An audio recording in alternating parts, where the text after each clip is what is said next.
Yeah, so completed the beach tour of West Nusa Penida Island tour and covered all the beaches,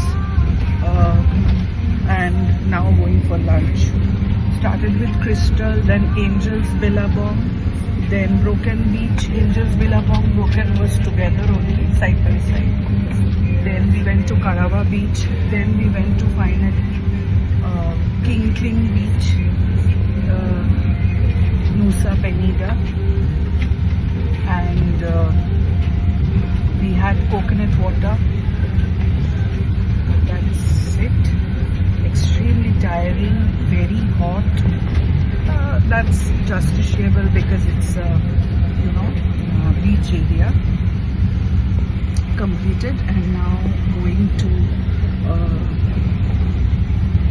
our harbour for lunch. From there we'll go for snorkeling, and after that the day ends.